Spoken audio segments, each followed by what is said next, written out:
Oh,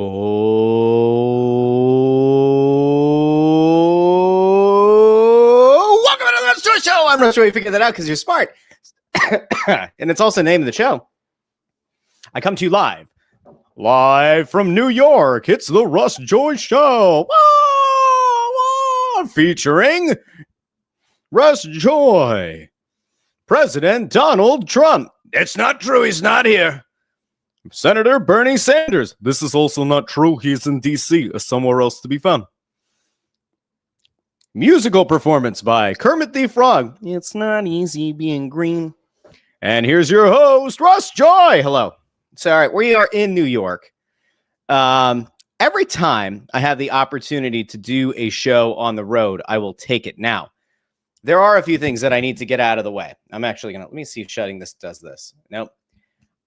The video for today's show, and probably Wednesday's show, and then maybe Friday's show, might be a little bit wonky. I'm trying to get the lighting. There's actually a light straight above here that was shooting a beam down. It kind of looked, actually, if I put my hand there, you can kind of see it on the back of my hand. It was shooting a beam down. So I may or may not have climbed onto a chair and a desk in a very precarious way to try to adjust that light. I can't get rid of whatever this wavy looking thing is going on with the video, but we're going to do what we can. A video guy Amadeo is going to make sure it works. Now, I'm on the road this week for work, so we're doing a show on a Monday night. We are doing a show probably on Wednesday morning is kind of the thought right now. And then Friday might also be a morning show. That's going to happen live from Boston. So I'll be in New York for a few days, and I'm up in Boston. I went and got myself a nice coffee from Carnegie Deli. Had a nice pastrami sandwich. Got a slice of chocolate cake, too. That's going to get devoured in a wee little bit. But I thought about it, and I wanted to get a show in today, and I realized that by the time I got to New York, Amtrak, let me tell you about Amtrak, if you haven't gone Amtrak in a while. The air doesn't move in those cars. The guy who sat next to me, he might be a nice guy. I don't know. It might not have been him. It might be somebody else who sat near me, but my God, the scent on the train, not enjoyable. The airflow, non-existent. The train delayed, not great. But I got up here and I feel kind of homey. New York and I get along very, very well. We always have. Perhaps we always will. But I'm live tonight, from a hotel that will not be named. Although if you've been at one of these hotels, you might recognize the art style and some of the other stuff. But anyway, we got to get into some Philly sports stuff. We'll get into some other stuff that's happening in the NFC East, which I wanted to talk about last week. Now, I do want to thank everybody for bearing with me last week. And some of you saw the community post over on the YouTube channel. I was doing some heavy lifting on a family issue last week that has thankfully been resolved. But it was a very rough week last week. So we got 2 shows in, which honestly, I was a little bit surprised I was even able to get the Wednesday show in. So everything is good. Everything is fine. But what a week it was. So we've now turned the page on last week. Now, what all of this meant was that we didn't actually have the opportunity to talk about the Phillies trades and whether or not Dave Dombrowski did enough. Now, I have to be fair here, right? Everyone has already offered up their opinion. Everybody has already offered up their thoughts on Dave Dombrowski and whether or not the trade for Duran was good enough. And I've seen people saying Duran, like Duran. And of course, I, as a Spanish speaker, say Duran. We'll try to find a middle ground. I also find it interesting that you have people who are going Juan, others who are going Jhoan, like Jhoan Howard or something. And then you get like the Juan. Get a lot of really weird pronunciations of the guy's name. But for now, we're just going to call him Jhoan Duran, which is a great name. And I want to talk about the atmosphere in Citizens Bank Park on his 2 save opportunities so far and what a stud he's been. The Phillies execute that trade the night before the trade deadline. And all of a sudden, everybody starts getting hot and heavy. Everybody starts feeling really positive about Dave Dombrowski. Everybody starts kind of hyping up. And you even get some of the national media pundits. Like there was a Ken Rosenthal quote that came out right after the trade went down. This is classic Dave Dombrowski. I had an agent or a team executive reach out to me from another team and say, classic Dave. You just knew this was coming. No, we didn't. No, we didn't, Ken. No, we didn't. random baseball executive. And by the way, I'm going to drop the comments here. Put the comments over on the side. I see comments coming in. So over here, bottom right of your screen, the comments will be coming in, and it's going to be covering up that beautiful piece of artwork in this hotel. Anyway, no, we didn't know something was happening. We didn't know something was actually going to go down because all we kept hearing was that the Phillies were happy with their team. They were checking in on every pitcher. And if you remember, even on, I think it was last Wednesday's show, we were talking about the fact that the Phillies were effectively out of the Duran sweepstakes because supposedly the Phillies had balked at every potential trade package. And most of those trade packages, in fairness, seemed to include Andrew Painter. And we talked about the fact that, like, the Phillies really kind of screwed themselves over. And the fact that, like, when you get to a point where you're kind of over the barrel, you don't have much to negotiate with, right? You have no negotiating leverage. And so it really did feel like last week this was going to go sideways on the Phillies. And yet they managed to hang on to Andrew Painter, who, again, I say, well, better be like the second coming of Roy Halladay for just how highly thought of he is within this organization. He better damn well be, at the very least, like if Andrew Painter is any worse than a like 1B or really, really strong 2, if you have like a bona fide ace like a Zach Wheeler, he better be pretty damn close to that for the way that he hasn't been allowed into any potential trade scenarios. Now, there were thoughts like, could the Phillies look to maybe make a double trade with Minnesota and maybe bring in Buxton? Then it kind of helps with the bat and it helps with the bullpen arm. Ultimately, they get Duran, who we kind of knew going into this, right, was going to be probably the number one name on the closer market. Obviously, Miller from the Athletics was out there as well. Helsley's name was also kind of floated about, but Duran was kind of the guy that everybody sort of wanted. And what you end up finding is when all the chips are down, except for that one really important chip you have in Andrew Painter, when all those chips are down, can you get a deal done? And so we do have to give Dave Dombrowski credit here. I've been very critical of Dave Dombrowski. I will continue to be, because we didn't talk about the actual trade deadline day yet, but because we've been on a little bit of a delay, I have to give the guy credit. The fact that you traded Miller, who's a good enough pitcher, Mick Abel, good enough pitcher. You traded a catcher who's playing in single A, who some believe has a potential power bat, really good arm behind the plate. That's all great. But like, you're not going to mourn the loss of those players if Duran is ultimately closing out the clinching game of a World Series at some point in the next 3 seasons that he's under contract, including this one. And so the Phillies did an exceptional job of getting value and getting a player that I don't think anyone really thought they'd be able to get without Painter. So kudos to the Phillies on that. But where things got really tenuous was on trade deadline day, because then you have this moment where there's kind of like, if you're Dombrowski, right? Dombrowski clearly kind of like flopped it out on the table, right? That was his thing. This was his big move. This was his big balls move, right? And in some ways, it may have actually put more pressure and scrutiny on himself in the front office, because when you go into the day before the deadline and you get this exceptional closer and you didn't have to trade Andrew Painter and you didn't have to trade Justin Crawford, then all of a sudden the thought is, oh shit, maybe the reason they didn't trade those guys is because they're going to be part of the deal for the bat.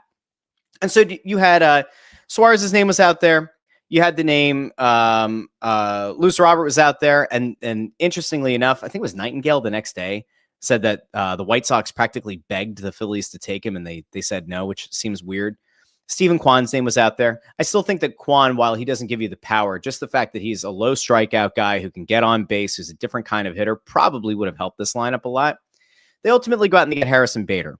And to me, like, it doesn't move the needle. And if Bader is anything better than a Max Kepler, then I guess it's an okay enough move. Certainly a better defensive outfielder than they were currently rolling with. So that's good. But you kind of knocked it out of the park the day before the deadline, and then on deadline day, you're just kind of let everybody down, right? And so I get it, right? We had this conversation about how John Middleton went out to the media the weekend going into the deadline and, talked about how you can't burn your prospect pool because 5 to 10 years from now, there are teams that have to take the field. And like, all of that is accurate. All of it's valid. I'm trying to give John Middleton a little bit of grace. But when you nailed it on the bullpen front and then the bat is, woefully underwhelming, that's a problem. And so I don't know ultimately what Harrison Bader is going to be.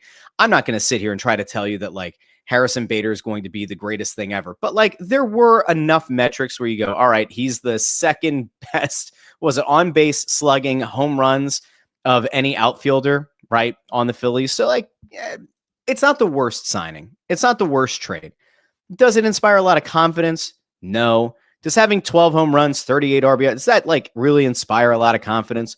No.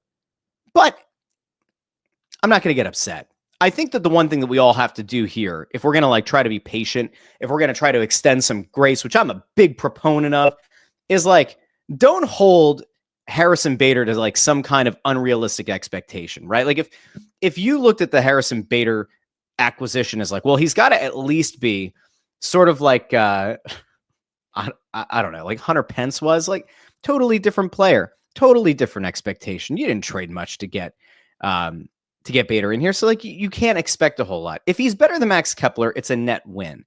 It doesn't excuse the fact that Kepler was a terrible signing. It doesn't excuse the fact that Dombrowski really did screw up with the acquisition of a bat in the offseason and not get it done and did put himself in a bad position here at the deadline. But you can't hold it against Bader. Now, Bader goes out there and like falls on his face and is like an O for the next 15 games. Well, then sure, yeah. If he makes a bunch of dumbass moves in the outfield, takes some bad, paths to balls, and ultimately like maybe makes some dumb base running errors like we saw Jazz Chisholm will do with the Yankees the other night. All right, fine. Like then you crucify the guy. But for now, let him go. See what he does. I just don't think it's going to be a lot, right? Don't expect a lot. Anything that he provides you that's better than Max Kepler or is better than what the Phillies thought they were going to get from Max Kepler last offseason, that's all to me like found money. That's all stuff that you just kind of look at and you say, this is a net positive for the team. And again, you can go after Dombrowski at the end of the season. You could do it now. You could do it whenever. If the Phillies ultimately get to a World Series and win, it is going to be because it was done on the backs of Bryce Harper, Kyle Schwarber, JT Realmuto, to some extent, Nick Castellanos, Trey Turner. If those five guys are performing at an even relatively high enough level going into the playoffs and then through them, you should be able to get to a World Series, especially with the pitching staff that you have. And the fact that you now have this bona fide stud in Duran, who, watching him pitch, is this weird combination of, you could say that there's a little bit of the Billy Wagner velocity, right? Remember when Billy Wagner got acquired and everybody booed Billy Wagner when he didn't hit 100 on the gun? You remember that? There's like the exciting aspect of watching Duran go out and throw like 100, 102, finished the game last night with a 103 mile per hour pitch. In his first game, it was like 4 pitches to get a save. He threw like a 98 mile per hour splitter. Like, what the hell are we doing here, right? So there's like an electricity to him. There's the velocity of a Wagner. There's the showmanship to some extent of like Papelbon when he was good, which make of that what you will. And there's a steadiness to him that reminds me a lot of that perfect season Brad Lidge. So if you put those 3 elements together, velocity of Wagner, showmanship of Papelbon, and the steadiness of Brad Lidge, you have a bona fide stud at the back end of your bullpen and a guy that you can hand the ball to in virtually any 9th inning situation and feel like, you know what? We have this one in the bag. Now our staff just has to get through 8. And it just so happens that last night, that's exactly what Christopher Sanchez did. And it's funny because he was at sub 90 pitches and you go, all right, well, do you let him go out there and finish a complete game?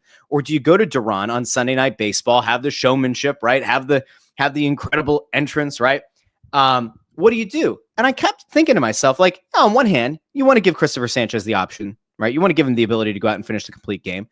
And at the same time, I'm sitting there going, no, I actually think the less innings you have to put on some of these guys, especially with your eyes on the postseason, you don't want to overwork the guys that you think are ultimately going to be in your rotation in the postseason. That's your Wheeler, Sanchez. You would think really good chance Suarez. If not Suarez, maybe they get Aaron Nola back and they feel really good about Aaron Nola and having a righty to go to, maybe. And then everything else really doesn't matter at that point. But I sat there and I was like, you know what? If you can have Christopher Sanchez like come out of this game, sub 90 pitches, That's fine, because now you have Duran.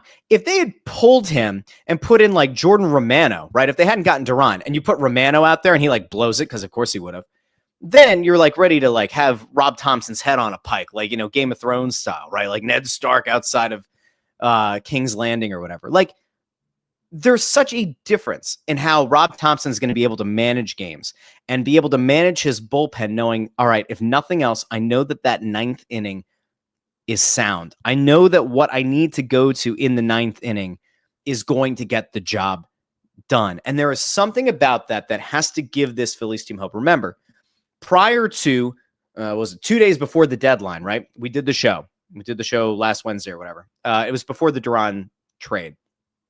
And we talked about the fact that I think it was Jason Stark had gone on the radio and said there are going to be, it was Jim Salisbury maybe, saying that there are going to be a lot of really disappointed veterans in the locker room if a deal isn't made for an impact player. And then the Phillies go out and they get Duran. That's their impact guy. Now, again, I don't exactly love what they did with the outfield. I don't have high expectations for Bader. Also seems interesting to me that, like, after the deadline passes, you get Dombrowski coming out saying, like, oh, we think that Crawford's going to be an everyday player. However, like, I don't know if he's going to be able to get enough reps here at the major league level for it to work. Like, that to me is also kind of weird. Don't exactly love it, but it's fine. What all of this has ultimately meant for the Phillies, though, is they have a legitimate guy to go to at the end of games. And if you're going to compete in October, you need that guy. It's funny. I took the family a week ago to go see the series finale of Phillies Yankees. And so I've kind of like honed in a little bit more like what's going on with the Yankees as well, because everyone knows they have a shitty bullpen. Everyone knows they play bad defensive baseball. Everybody knows they make blunders on the base paths. And there are some of those elements are mirrored with the Phillies, right? But you watch that Yankees team. If you ever have the opportunity, you'll almost feel grateful that you get to watch some of the ridiculous things that happen with the Phightin Phils, because it happens even worse. And it happens like 10 times worse with the Yankees than it does with the Phillies. I feel significantly better about the team. It's amazing what one bullpen addition can do. And the fact that it wasn't like this guy could maybe be a 7th or 8th inning guy. No. This is the 9th inning guy. There's no internal competition here. It's a shame that Alvarado is suspended for the playoffs. I think I said this before, but like the 80 whatever game suspension, that's fine. He made a mistake. It was stupid. You go back to like the comment from, I think it was Rob Thompson when it happened, that he's always been very self-conscious about his body and all this kind of stuff. And that might've been why he was on whatever it was that flagged the test and all that. I don't think he should have been suspended for the playoffs. I think that suspension for the postseason should have only happened if it fell within that 80 whatever game suspension. And the fact that it didn't, to me, seems like an unnecessary thing for a first strike, which it was for Alvarado. Imagine what this bullpen would look like if you were getting back Alvarado for the rest of the regular season and then into the playoffs. And now all of a sudden you had that arm. And then you add to that probably Jesus Luzardo, and then maybe Ranger Suarez or maybe Aaron Nola, depending on how the rotation kind of pans out. You'd feel even better. But for now, you at least have your 9th inning guy, and he looks incredible. And like, I'm not going to play it here because I don't have it queued up well enough. I mean, I'm sure I could probably figure it out here pretty fast. But like, you go to Duran after his first game, and he talks to Tom McCarthy and to John Kruk, and you get that feeling of like a guy who realizes just how important it is to pitch here and how cool it is to pitch here. I'm actually going to throw to it. I have it here. We're going to kind of like skip through it a little bit. But there's something about a guy finally having the opportunity to pitch somewhere where you're going to be going into the postseason, right? He did it with the Twins 2 years ago, and it was really cool. And we all kind of said, like, in the moment when you started like seeing the entrance going around on Twitter, you're like, oh, imagine what this would look like at Citizens Bank Park. But now we're actually going to get to experience it. I want to go out to Duran from after his first save as a Philadelphia Philly. We're going to throw it out there. All right, here we go. We'll see how the tech works on the road. You guys have to let me know if you can see and hear everything the way that you're supposed to, like you would on the home setup. So I don't know. Let me know in the comments. All right, let's go out to Duran. This is his first post-game availability after his first save, that 4-pitch save, his first game with the Phillies. Tom and John upstairs. Welcome to Philadelphia. Thank you, guys. How about that? I mean, I know you're used to that whole entrance. That's pretty incredible, buddy, in a sold-out crowd. I think. Also worth noting here that since Duran was acquired by the Phillies, the news has actually come out, and I think we all kind of knew this was going to happen anyway, but it is a cool thing of sharing between teams.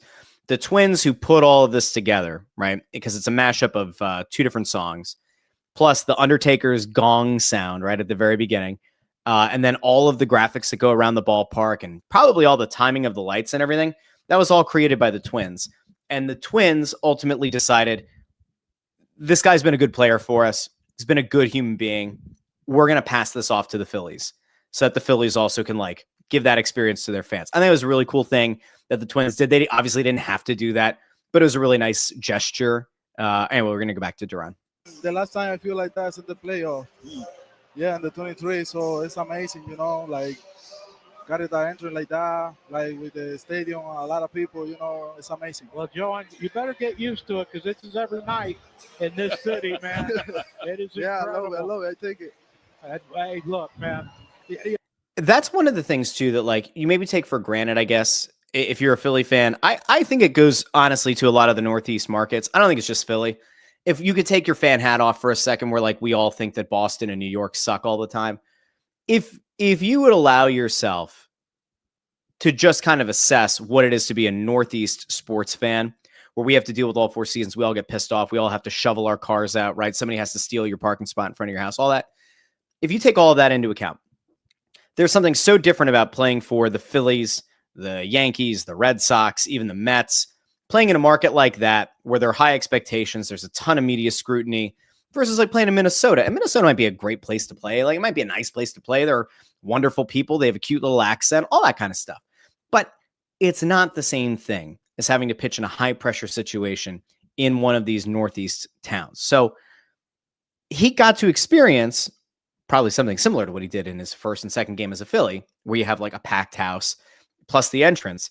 He got to experience that with Minnesota, but in fairness, that was in the playoffs in 2023.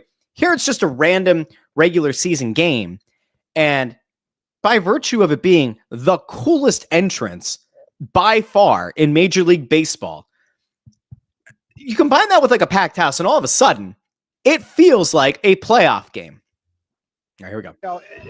Emotions have to be running high. I know you've been doing this for a number of years, but when you're with the new team and you come in after you watch this comeback unfold for the Phillies offense, there was no way you were going to allow them to score, were you? Yeah, no chance. I don't take that chance. I try to go there and do my 3 out, nice and easy.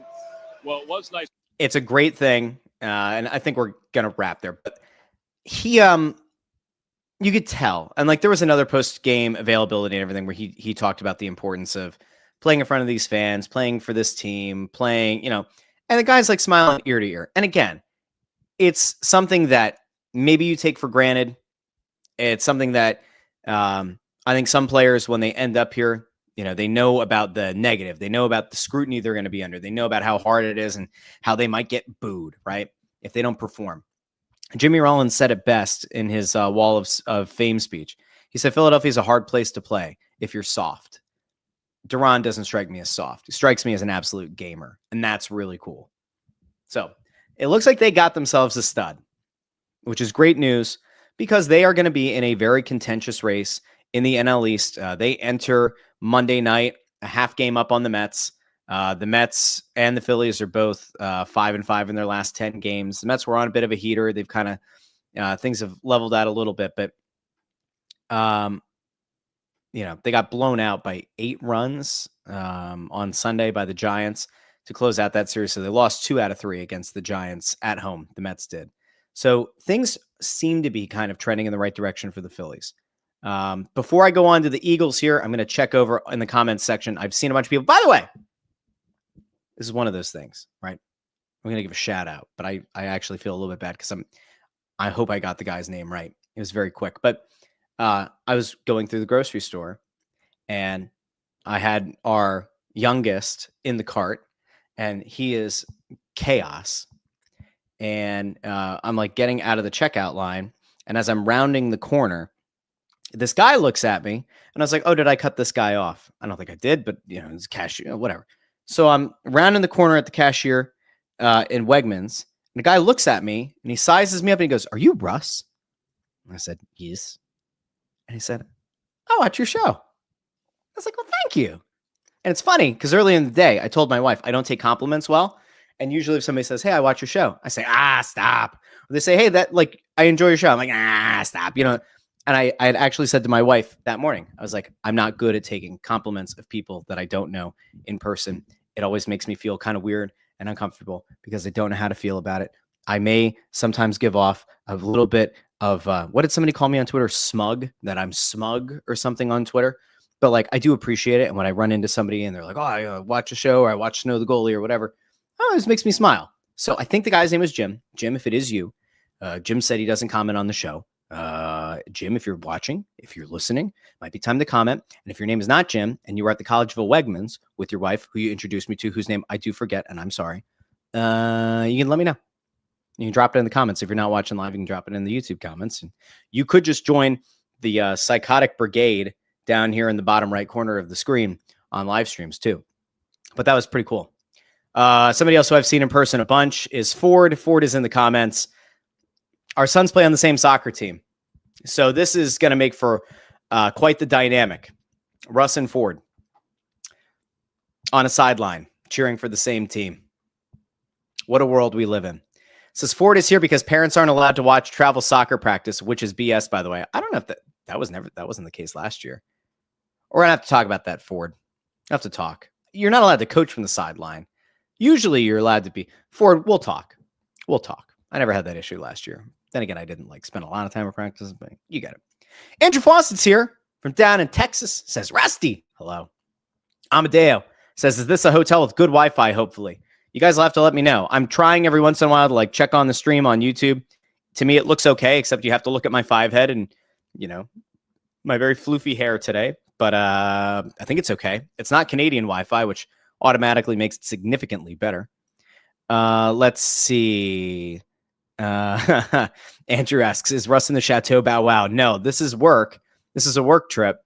Although my poor wife now has to be home with the kids on the work trip. And so I guess maybe I will end up in the Chateau Bow Wow after all of this. I don't know. Kevin at iRock Philly says, I like the new studio. Let me talk to this New York hotel and find out if they'll, give me a room here in perpetuity. I could it is a pretty clean background, in fairness. Fawcett said, I'm making up for the fake 24-hour fast. It wasn't fake. I got to 20 hours and had to bail. I'm going to do it at some point soon. Joe Fisher with a hello, Russ in chat. Greg Bondarenko's here evening, Russ and everyone. Let's see. Kevin also says, honestly, I think the Phillies got the best player that was traded in Duran. Andrew Fawcett notes Harper's comment about how his entrance looked great from the clubhouse about Duran. Let's see. Joe Fisher, note here that Duran was a great pickup, and what we gave up for him, have him tell after 27 season. I'm not sure what that means. Oh, we'll have to tell what we ultimately gave up after the 2027 season. You look back on his tenure with the Phillies and what those 2 other prospects develop into. Okay, I got it. Fawcett here is correct. Painter better be better than Drabek. That is correct. Chris Freed says, Phillies have the pitching to win the series, but hitters, they are batless broads of South Philly. This is why I wanted them to get another bat, although I didn't necessarily want them to get that power bat. That's why Stephen Kwan kind of grew on me. Connor Allen calling this Russ After Dark. Sure. Although it's not dark here. I doubt it's dark in Philly unless it's raining. So we got that. Let's see. Video guy Amadeo says Middleton allowed 1 big trade and Dave went for the best closer, which ultimately did happen. Bondarenko asks, can we agree that Duran has an epic entrance? Yeah. If there's anybody out there who's trying to tell you that he doesn't have an epic entrance, those people are blind or deaf or both. Let's see. Kevin notes about the ESPN telecast last night on Sunday Night Baseball. They basically said the Phillies have the worst starting outfield statistically in baseball. Can I just say really quick how much it pains me to think back to what Sunday Night Baseball used to be? The announce team, the old announce team. You guys remember, 20 years ago, what do I have?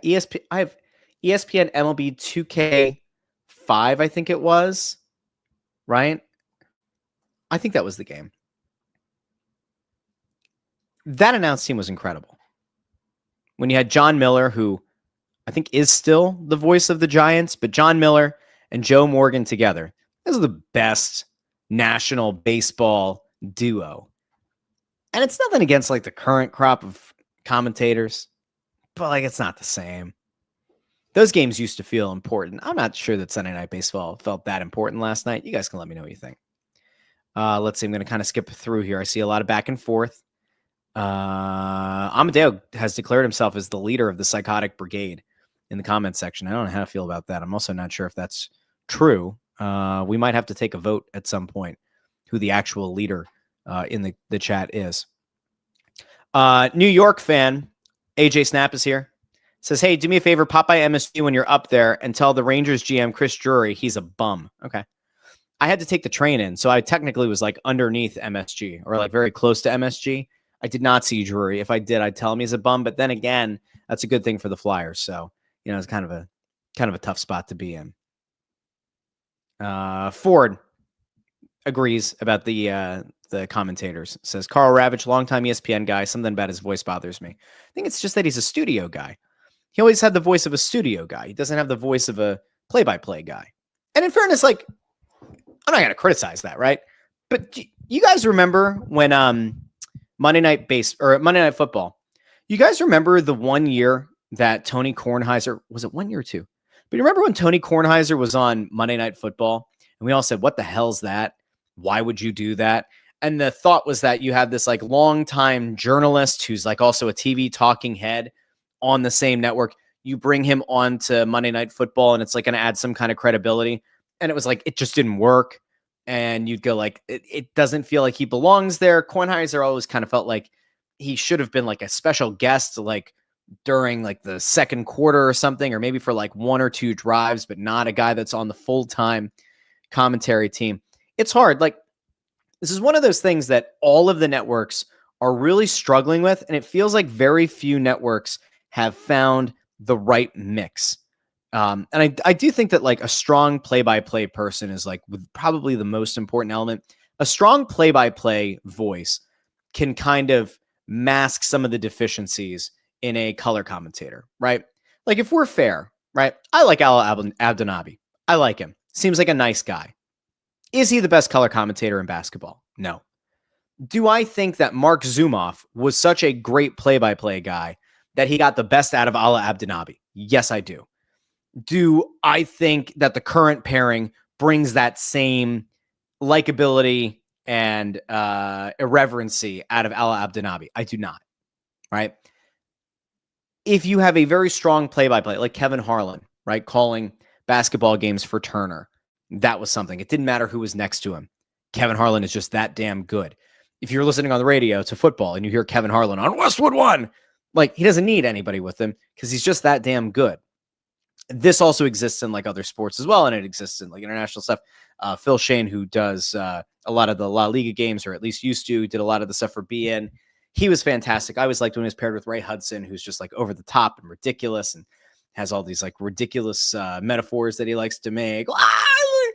Messi is going to left foot across between Stradivarius and Arabia. Like that kind of stuff. Like, it's fun. It stands out. But like, if you have a really good play-by-play voice, that kind of gets the job done. John Miller was so good as a play-by-play guy. I don't even know if it mattered that he had Joe Morgan next to him, but I think Morgan was really, really good. And so it just worked really well. If you go back even like to Harry Callis having Chris Wheeler with him, right? Everybody was kind of like, just shut the hell up, Wheels. Like, just let Harry do his thing. But Wheeler was definitely better with Harry than he was even with Tom McCarthy. Now, I'd say Tom McCarthy has gotten to a point where a lot of the people who hated the job that he did with the Phillies initially, I think a lot of people have come around on Tom McCarthy. I think he does a really nice job. I think that no matter who's in the booth with him, McCarthy does the best to bring out the best of whoever it is in the booth. It doesn't always mean that every color commentator he has is particularly good, but I do think McCarthy does a really good job. All this is to say, I don't think a lot of these networks have figured it out yet. I don't think they've been able to figure out a way to make the big games feel that big. The one thing I'm going to be really interested in is in the fall when the NBA goes to NBC. I want to see what a Mike Tirico-led booth feels like, and I want to see if they're just going to let it be Mike Tirico with one color commentator, or if they're going to fall for this thing that ESPN has been trying to do and failing at, which is the 3-person booth. In fairness, like, there it is. Ford can tally that one up. When Mike Breen was doing a 3-man booth with Mark Jackson and Jeff Van Gundy, that worked really well. Those three had great chemistry together. They each brought something different to the table. And two of them, in fact, like were NBA head coaches. And so they both brought that additional knowledge, but they had a different way of explaining the game and explaining things to fans and bringing them in. That was a great 3-man booth. The current iteration is not particularly good. I do not like the combination of like Doris Burke and Richard Jefferson with Mike Breen. Breen is fantastic. Doris Burke can be really good in certain capacities, I almost wonder if Doris Burke would be more appreciated, I guess, in a sense, if Richard Jefferson weren't there. I wonder if Richard Jefferson would be more appreciated if Doris Burke weren't there. I just don't think that 3-person dynamic works. I see people, by the way, saying totally agree. Yeah, that's right. That's right. Amadeus says Gary Thorne and Doc missed for NHL. Yeah, Kenny Albert seems like a nice guy, right? Marv Albert's son. Marv Albert was great. Kenny Albert, perfectly fine.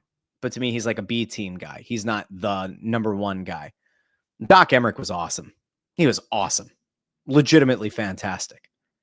They haven't been able to figure it out at all. I don't know why. Again, NBA and NBC, that's kind of like the hope.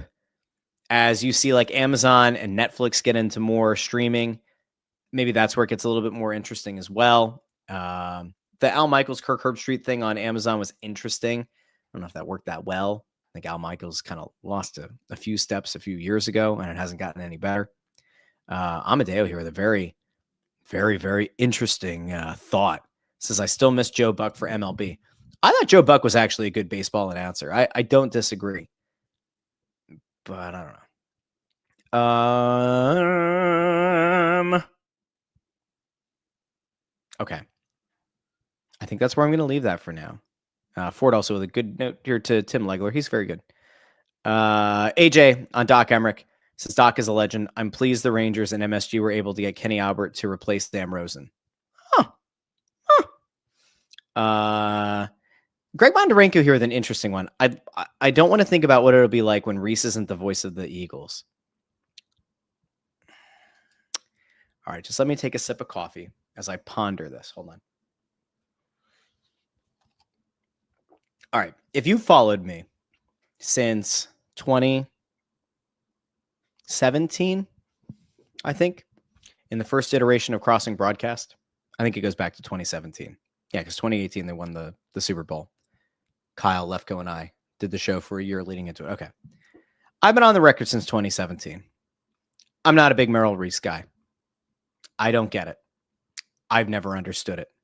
I think Merrill Reese is a good play-by-play guy, good radio play-by-play guy. He's not Harry Kalas.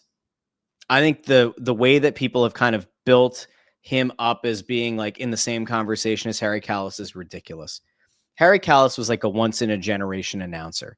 If you want to say he was a 2-in-a-generation announcer and you want to throw Vin Scully there, that's fine. Harry Kalas was absolutely unbeatable. He was in a tier of his own, and I don't think there's anyone in any other Philadelphia sport that's been able to even get close to that.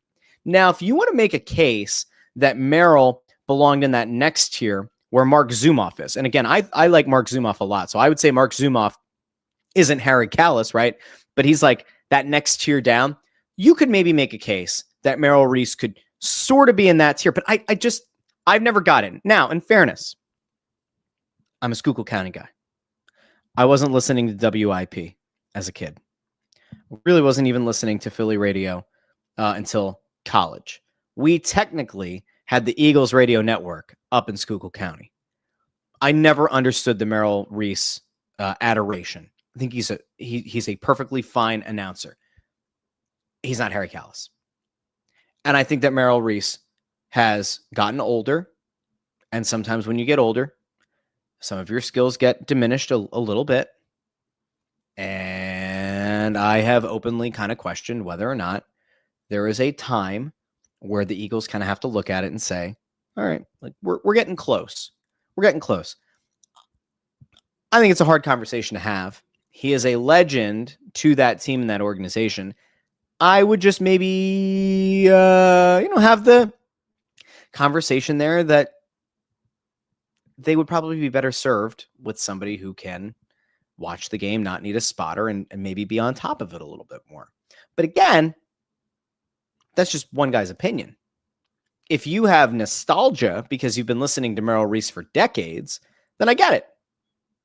Because you could make a case that Harry Kalas in the last few years of his career maybe was also older and maybe a little bit diminished, right? And maybe you could make the case that Harry Kalas wasn't the same guy that he'd been for decades. For me, I do definitely have very strong memories of listening to Harry Kalas on the radio. I do remember that. So, okay, I think maybe that could be a conversation that we have at some point. Ranking all-time Philly sports announcers. I don't know if I'm going to call it a Mount Rushmore. We'll come up with something. But I think Harry Kalas is way up here. Mark Zumoff is somewhere around here. Jim Jackson is probably... People would want to put Jim Jackson and Mark Zumoff on the same. I think Zumoff was a little bit better. And I also know that like Zumoff did a good job calling Philadelphia Union games as well. So I could maybe... He's definitely in that next tier. There's like the God tier, the S tier or whatever is Harry Kalas. A tier, Mark Zumoff. Jim Jackson, B tier. Tom McCarthy, B tier. Getting much better, right? Like has gotten significantly better over the years in that role. Scott Fransky, A tier. I'd put Fransky up in A tier. Tom McGinnis, I'd put B tier, but it's close. I like Tom McGinnis a lot. Tim Saunders, I'd put B tier. Very strong. I miss JP Delacamera. He was a really good announcer, very good soccer announcer. He probably would also get like B tier. You guys have to let me know. We'll do this. We're going to do this one night or one day. We'll rank the announcers. Now, again, the one problem here, right, is I have to go based on my life. So we can't hold me to some like unrealistic expectation. Oh, what about Whitey? I don't know, man. I wasn't here for it. Anthony Sanfilippo's here. Says, wait, the Russ Joy Show is on in evenings now? Yeah, baby. Baby cakes. Anthony Sanfilippo giving me a hard time. Where's Phightin Words? Ask Kevin at iRock Philly. Phightin Words comes out tomorrow. There was a scheduling conflict with Big Bet Bob and Anthony, so they'll be doing a Tuesday episode of Phightin Words, and I think a Friday. I think Tuesday and Friday. Keep your eyes peeled. I'm going to go over to the comments here because it looks like this maybe caught a few people by surprise. Let's see. Chris Freed says Reese is in his 80s. His last game can be at any time. I think that's so. I don't think he means that to sound as morbid as it does, but like Harry Kalas died in the booth, and that kind of always made me a little bit sad, right? Like, and at the same time, he was doing what he loved. So it's like it's tough. It's tough. Ford says, I agree with your Merrill Reese take. Wow, a lot of agreeing. Chris Freed says, Reese fastball has been slowing down for a decade, but so was during his last decade. Kevin at iRock Philly says, I used to Stan Walters with Merrill Reese. Chris Freed agrees, saying Stan was the best color man for Bradford White Heaters. Freed here with a good question. I wonder if Kelsey does not replace Quick when Reese leaves the booth. I think so. Okay, play this one out. If Merrill Reese were to leave his job as the play-by-play guy for the Phillies on the radio, say he gets replaced with, does Scott Graham still do some of the stuff on the radio? Scott Graham, always liked Scott Graham. I thought he did a really nice job on the radio for the Phillies. He's done some NFL work and does stuff for NFL Films, right? He took over for Harry Kalas on the NFL film stuff. Just say Scott Graham replaces Merrill Reese or somebody else, right? Who does take the seat? Because I would assume that they would have Mike Quick stay there for a bit. Like this would be kind of like Vanna White. Pat Sajak retires. Ryan Seacrest comes in. Ryan Seacrest doesn't want to have the bad publicity of like axing Vanna White. So Vanna White stays around for another year, maybe longer. Maybe they have great chemistry. I don't know. But you would assume that Mike Quick would probably stick around for another season or two or whenever his contract expires. And they probably just make him a team ambassador. And then they bring somebody on to be the color guy. Now, what color guy is it going to be? Like, do you go with Jason Kelce? Kelce fatigue did seem to be kind of real for some. Would you go that route? Can Jason Kelce do that job? Would he be engaging in that job? Or does that not fit his skill set? What kind of a player do you want? Like Brian Dawkins, everybody loves. I don't know. Brian Dawkins would be a great color commentator, right? You wouldn't want Donovan McNabb doing that job. I can't imagine you'd have like a guy like Nick Foles do that job. That would be another interesting conversation we could have down the road. Kind of like, fantasy book your replacements for Merrill Reese and Mike Quick. Like who's going to be the team that goes for the next couple of decades once those guys, hang up the microphones? That's an interesting, you know what? We've done a good job here. We've done a good job, kind of little thought experiment here. Okay. Look at this guy. Tony Louis says, got picked for the WIP Fantasy Football League. I'll do the hockey guys proud. Well, good on you, Tony. We wish you the best of luck. Oh, here we go. Frida's right. Graham does Westwood One radio and studio stuff for the NFL. Sam Filippo says, are we ranking Philadelphia broadcasters? 1, Harry Callis. 2, Scott Fransky. 3, Gene Hart. I wasn't around for Gene Hart. 4, Tom McGinnis. I would still give Zumhoff the nod over McGinnis. However, was he going for the radio only? Gene Hart did TV, I think, right? Again, this is before my time. If you're going just off of radio, I think a lot of that's fair. I would put Zumhoff over McGinnis, but that's fine. What is this? Give me Rosie Perez saying, in fairness, Merrill Reese is a second-tier announcer. This is Merrill Reese, a second-tier announcer. No. Seems like a lovely guy. I've never met Merrill Reese. I'm sure if I do now, tell me to shove a microphone up my keister. Who knows? Okay.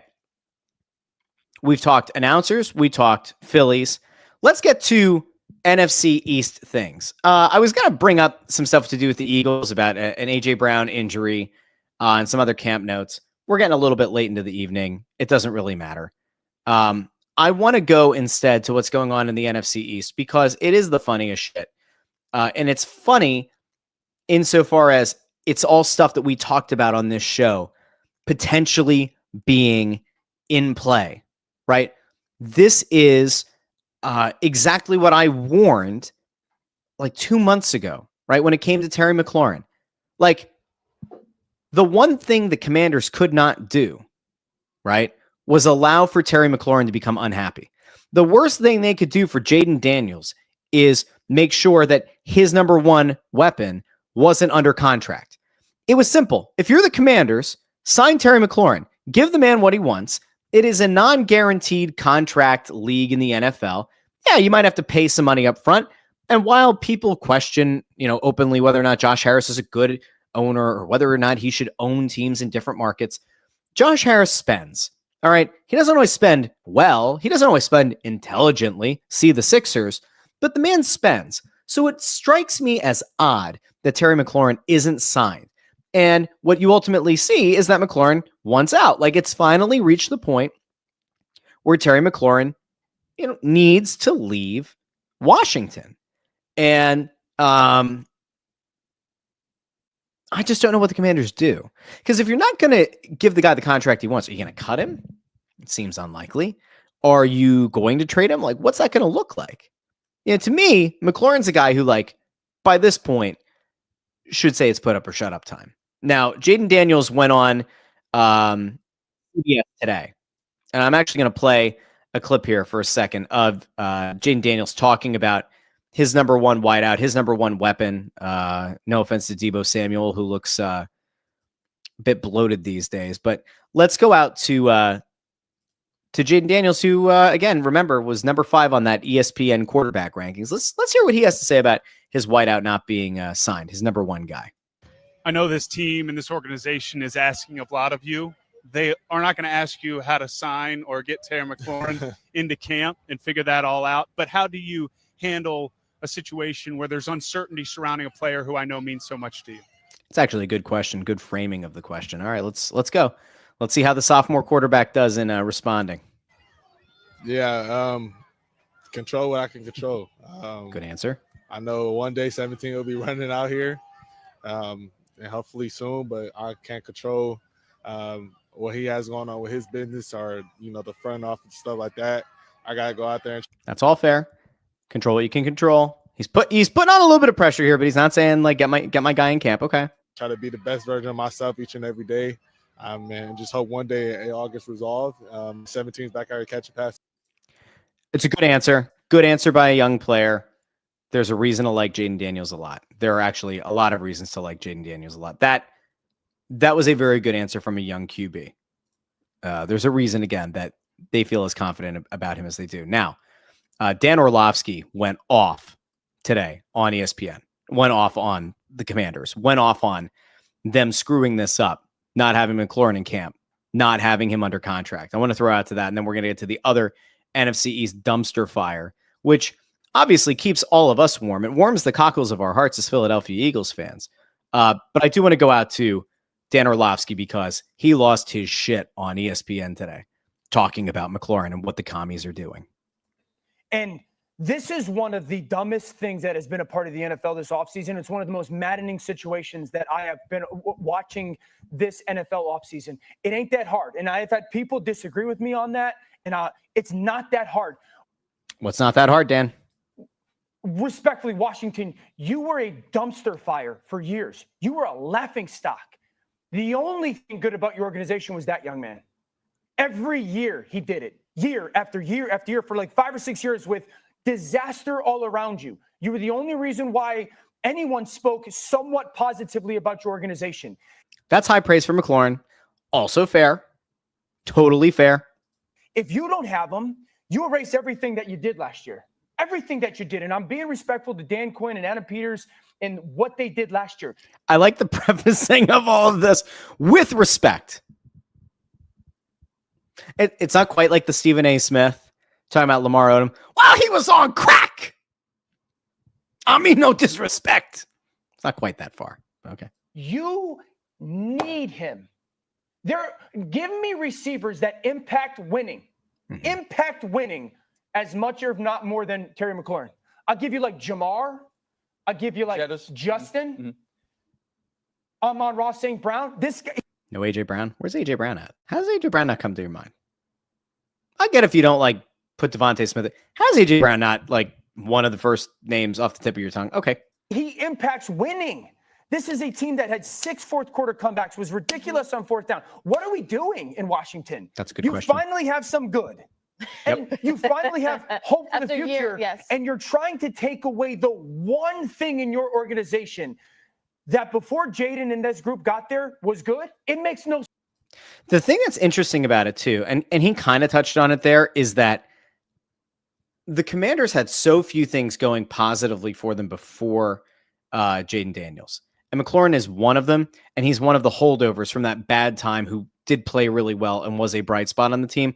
And now the even bigger issue is you have the second-year quarterback who's trying to take that next step and not have a sophomore slump, and his number one weapon's not in camp. That's a problem, right? That's a legitimate issue.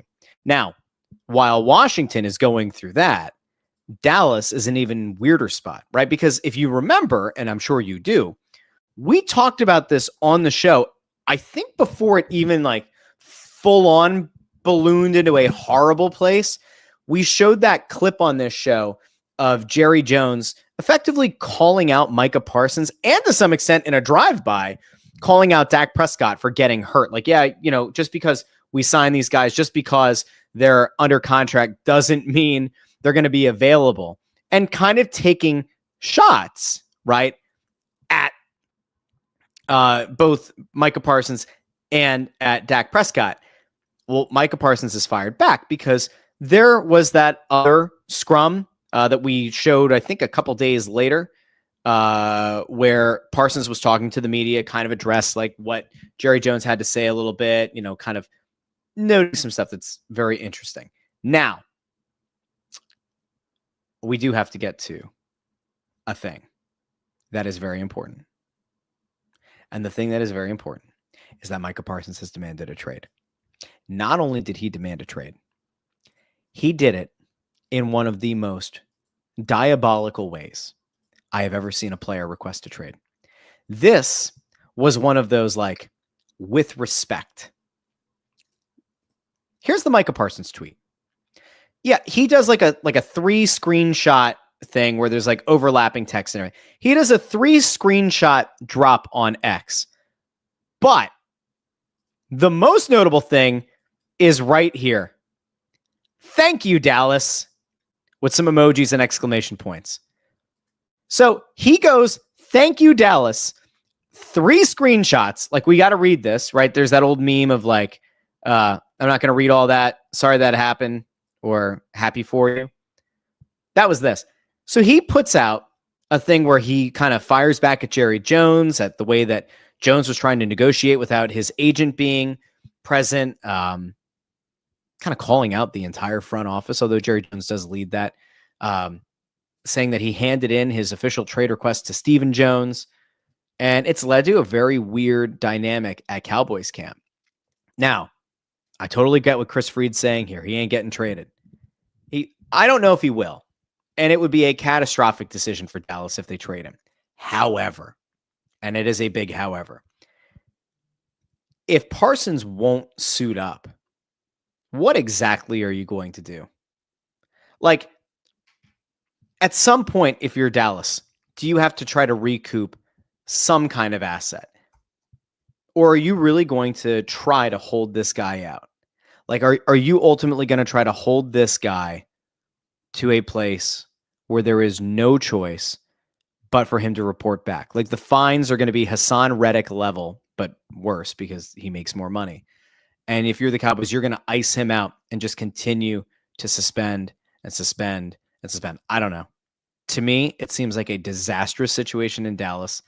And all of those wonderful, wonderful Cowboys fans who became fans in the 90s and the early 2000s because their grandfathers were Cowboys fans,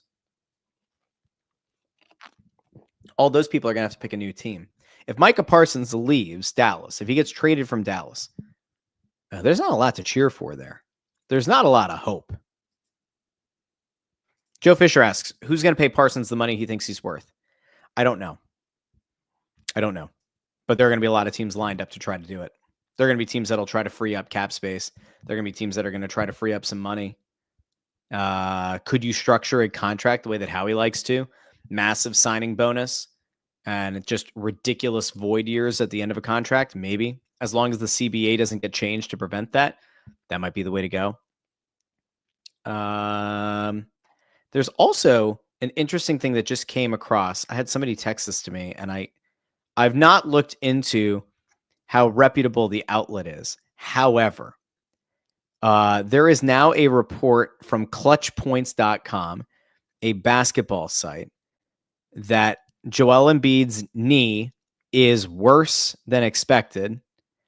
And something also about Paul George, that Paul George's knee might be bad as well. Common word associated. All right, fine. We'll throw over to this. We'll see how legit Clutch Points is after the fact. But I'll take this with a grain of salt. Here's your reporting for the day. The common word among NBA officials, right? The common word associated with Embiid and his health this offseason is that things are, quote, bad, end quote. Several rival teams in the Eastern Conference who spoke with Clutch Points a couple of weeks ago at NBA Summer League confirmed mixed signals coming from the Sixers regarding Embiid's knee health, with one executive stating the Sixers are regretting their decision to extend the big man's contract in 2024. Another source close to the situation stated how these surgeries and countless rehab efforts have taken a toll on Embiid mentally. That could explain that ESPN story, trying to maybe bring a little bit of balance to the force. There's also a medical team member from another NBA team who says when you have a second surgery to attempt to fix the initial problem and then you continue to deal with delays and more complications, that's never a good sign.